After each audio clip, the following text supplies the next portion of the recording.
Application kit तुम्हाला सुरुवातीला सांगितल्याप्रमाणे ऍप्लिकेशन फॉर्म रिसीव्ह सेंटरची यादी आम्ही वेबसाईटवर किंवा नोटिफिकेशनमध्ये प्रसिद्ध करणार आहोत.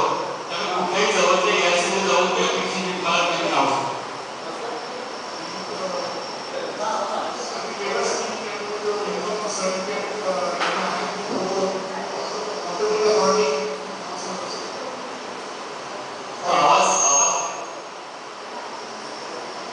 सैलरी वेवर स्कीम के अंदर जो योजना है उसका इनकम सर्टिफिकेट कंप्यूटर अथॉरिटी को होनी चाहिए।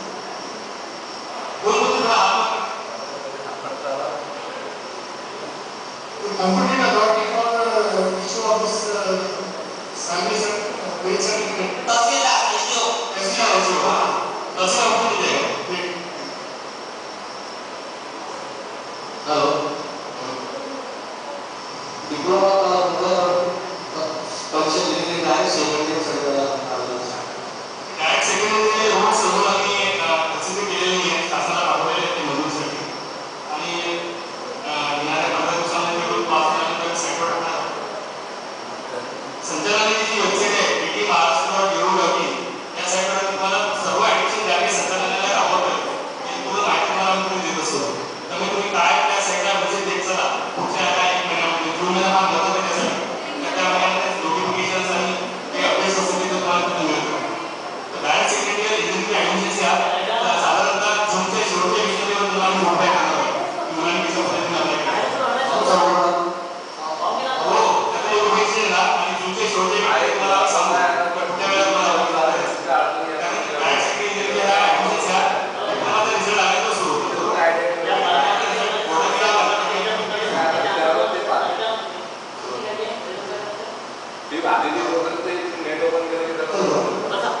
सर तुमची ऍडमिशन प्रोसिजर एक साधारण 2 मिनिटपर्यंत ऍप्लिकेशन जाऊन भरायचा आहे. तर 10वी 12वीचा रिझल्ट लागल्यानंतर जनरली मुलं पीएससीला वगैरे पण ऍडमिशन घेऊन जातात. तर त्याकडे ते ओरिजिनल डिमांड करतात. तर तुमच्या इथे एआरसीला जेव्हा आम्ही ऍप्लिकेशन देऊ तेव्हा आमच्याकडे ओरिजिनल नसणार आहे.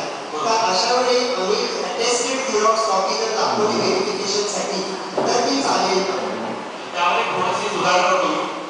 अटेस्टेड कॉपी चालते मात्र ते copy attested by the principal ज्या संस्थेमध्ये तुमच्या वाढणी ऍडमिशन घेतली आहे त्या प्रिन्सिपलचं एक पत्र की या विद्यार्थ्यांनी आमच्या संस्थेमध्ये या पर्टिक्युलर क्लासमध्ये ऍडमिशन घेतली आहे असं त्यांनी लिहून दिलेलं असलं पाहिजे आणि त्या मुलांचे सर्व डॉक्युमेंट्स वगैरे त्या प्रिन्सिपलनी जर अटेस्ट केलेले असेल तर ते डॉक्युमेंट्स एआरसीने स्वीकारले पाहिजे. म्हणजे पीएससीला मुलांनी घेतली असेल ऍडमिशन तर त्या तिकडच्या प्रिन्सिपलने टेस्ट करायला पाहिजे. एडमिशन प्रोसेस जो चालू होगा वो ऑल इंडिया में मिलने के बाद ही चालू होगा या महाराष्ट्र स्टेट भी अपना रैंक देगा और उसके बाद महाराष्ट्र स्टेट चालू कर देगा उसके बाद ऑल इंडिया में? देखिए इंजीनियरिंग के लिए 2 टाइप की सीट्स है जो कि आगे हम प्रोसेस करने वाले हैं. एक तो महाराष्ट्र स्टेट सीट्स है और दूसरी ऑल इंडिया सीट्स. तो ऑल इंडिया सीट्स के लिए जो हमारी यूनिवर्सिटी है उसके लिए हमें जो जेईई का जो मेरिट नंबर मिलने वाला है उसके लिए हमको रुकना पड़ेगा. लेकिन महाराष्ट्र स्टेट का जो अलॉटमेंट है वो तो हम ही प्रोसेस करने वाले हैं इसलिए वो एडमिशन पहले हो सकती है. उसका नंबर उसका रैंकिंग कैसे तो उसका रैंकिंग तो मैंने बता आपको कि हमने अभी गवर्नमेंट की तरफ जो भी मेरिट निकालने का जो भी प्रोसेस दिया है उसको एक बार अप्रूवल मिलने के बाद we will declare it to the public. तो एडमिशन मतलब ऑल इंडिया रैंक के पहले चालू हो रहा है. हाँ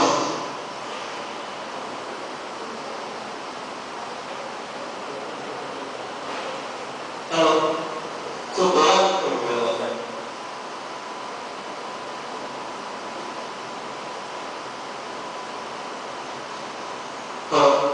तुमच्या प्रश्नाचं उत्तर देण्यावरून मी डेप्युटी डायरेक्टर गावकर सर तसेच सेक्रेटरी युनिव्हर्सिटी श्री रोहकर सर यांना मी विनंती करतो की त्यांनी व्यासपीठावर स्टार्ट करावा. Please sir.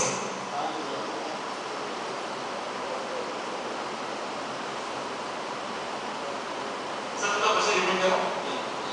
There are 4 categories A, B, C, D. Okay, all categories have equal weightage or no weightage. Equal that part. All are part second. Yeah, all are part. That is the staggering of the mark second. Okay. Second, there is a question that whether you want to apply for Maharashtra state and all India. You can apply for both. Both. Yeah.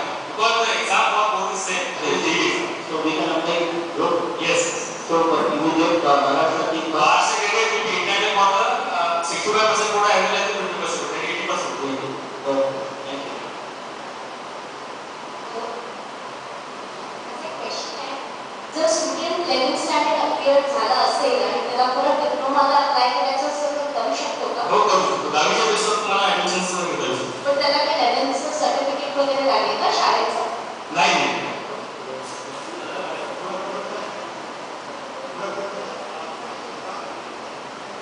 विद्यार्थी मुंबई जन्माचा आहे, आई वडील सुद्धा महाराष्ट्रीयन आहेत.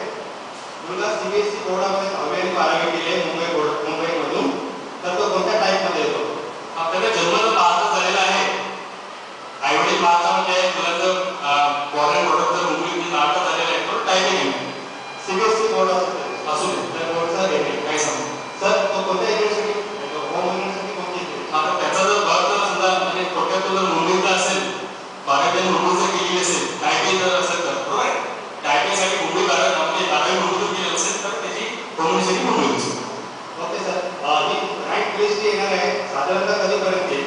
लवकरच येईल, कारण ती अगदी शेवटच्या स्टेजमध्ये शासनाच्या बरोबर ऑल इंडिया रँक येण्याच्या अगोदर येईल? अगोदर कारण पालकांसाठी नेहमी कन्फ्युजन राहणार आहे.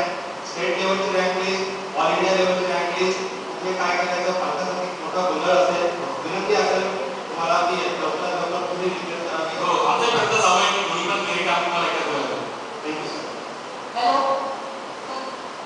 एक विचारायचं आहे, 3 राऊंड प्रश्न आले. तर पहिल्या राऊंडला आपण जे ऑप्शन देऊ 100 कॉलेज, त्यातला पहिला आपल्याला मॅन्डेटरी, मग दुसऱ्या राऊंडच्या वेळी परत नवीन ऑप्शन देते का ते एका नवीन भरायचे.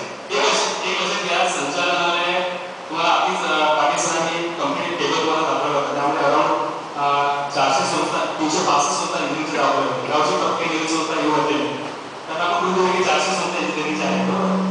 तर प्रत्येक गावी काही संस्था पहिल्या किंवा दुसऱ्या राऊंडमध्ये सुद्धा त्यामध्ये इन्व्हॉल्व होतात. अशा वेळेला ते ऑप्शन सुद्धा मुलांना उपलब्ध झाले पाहिजे अशी संचालनालयाची धारणा आहे. त्यामुळे प्रत्येक राऊंडला विद्यार्थ्यांनी नवीन ऑप्शन पाहावा.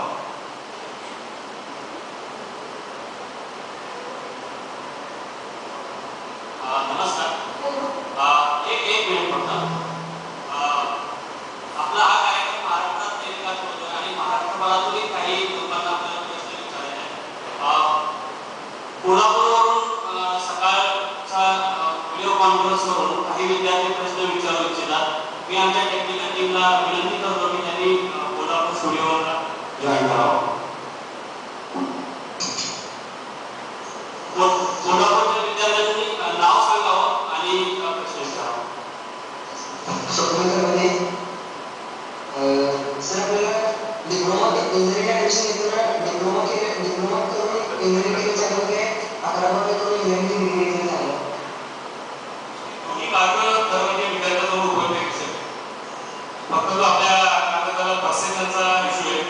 काही विद्यार्थी जसे 12वी नंतर आधी यादव सरांनी सुरुवातीला सांगत होतं की मुलं 10वीमध्ये चांगल्यापैकी चमकतात, चांगले मार्क मिळवतात, पण नंतर 11वी मात्र ते त्याचं पर्सेंटेज खाली जातं. अशा वेळेला त्यांना इंजिनिअरिंगला मेरिटवर चांगल्या कॉलेजमध्ये ॲडमिशन देण्यानं कमी होऊन जातं. तर अशा वेळेला 10वीमध्ये चांगले मार्क मिळाल्याच्या त्या बेसवर मुलं डिप्लोमा ॲडमिशन घेतात आणि नंतर डिप्लोमा चांगल्या पद्धतीने पूर्ण करून डायरेक्ट सेकंडरी इंजिनिअरिंग ॲडमिशन घेतात. तो एक ट्रेंड आहे माझा. म्हणजे डिपेंड्स अपॉन विद्यार्थ्याची चॉईस, पालकांची चॉईस त्यावर अवलंबून. आता तुझ्यासाठी आम्ही गेट ओपन केलेले आहेत. तुम्हाला डायरेक्ट इंजिनिअरिंगला जायचं तर 12वी नंतर जाऊ शकता तुम्ही, किंवा डिप्लोमा करून डायरेक्ट सेकंडरी ॲडमिशन घेऊन तुम्ही सुद्धा इंजिनिअरिंग करू शकता.